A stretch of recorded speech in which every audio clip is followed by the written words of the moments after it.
Angibingelele ngiphinde futhi ngikwamukele la kuNqambothi Media TV 18. Ngenza kwethu ngicela ukuthi uyavela ikhasi. Cela wenze okufanele icipho subscribe, ulike bese ushare le video.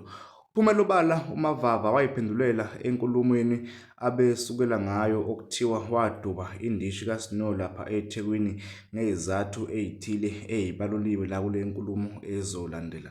Uthi-ke uMavava amanga lawo abantu abayeke kumqambela amanga bekhulume okungekhona. Kodwa-ke ngale nje ukukhuluma kakhulu ake uzwe nansi inkulumo evele lapha ekwenza zokuxhumana ethinta igama likaMavava kanye nokuthi waduba indishi ngezizathu ezithini. Nansi-ke inkulumo nokuyinkulumo esephikiswe uye uMavava nokuyila abhale khona lapha kuyinkundla uTikTok kuyo le video le abesuke Ngikubingelele-ke mbukelo wemashobane media, angikuthathe ngikubeke lapha endishini kaSnow White ukuthi kwenzakalani noma isiphi isizathu esagcina senza ukuthi obhuti uMavava nobhuti uDisco bedube okanye beshiye indishi bengayiqedile ukuyidlala okanye beshiye phakathi. Ngenhloso yabo babezodlala u150,000 kodwa imali abayidlalayo ayifikanga ngisho ku30,000.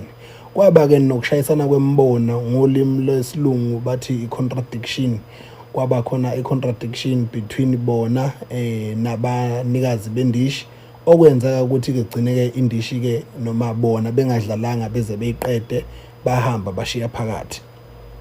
Into eyenzeka-ke bafika nje kwaba kuhle bayibiza intombi nge1000 bebizela ubhuti omncane kaMavava ngokusho kwabo bezoyishela. Bafika besayibingelela intokazi intombi yathula yangaphendula bathi-ke no, akunankinga sikujwayele lokhu, kodwa-ke uma ungakhulumi nkosazana sicela usibizele-ke okuphetheyo esingakwazi ukuthi masikhuluma naye esivumele ukuthi sikwazi ukukhuluma nani sineshele.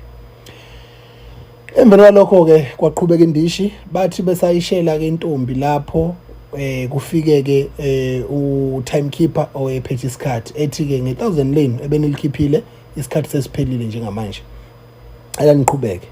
Kwaqala lapho nje kwaba khona inkinga, bathi hayi asikwazi, sificela indishini thina kudlalwa ngemali encane, sakhuphula ibet noma umdlalo ukuthi ube yi1000. Uma sesukhuphulile kumdlalo waba yi1000 senisinika iminute nge1000, hayi nidlala ngathi. Kwaba amazwi abo-ke lawo. Emveni kwalokho bathi kulungile bayihloma intombi 1000.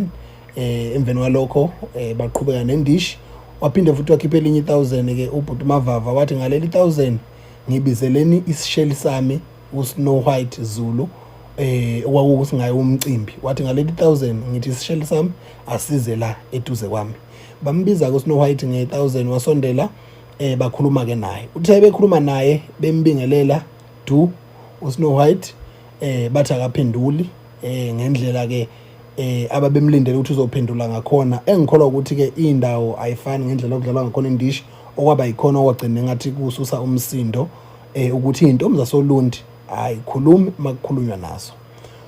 So kwaba naleyo phikisana kwembono ngaleyo ndlela okwagcina kwenza ukuthi-ke bebuze ukuthi ubani iqhekeza lakho, sibize lona sizwe ukuthi kwenzakalani ngoba ngeke sikwazi ukudlala imali kini uma singakwazi ukukhuluma nani, ngoba ngabe kufana nokuthi imali siyayicwilisa okanye sifake ezibini.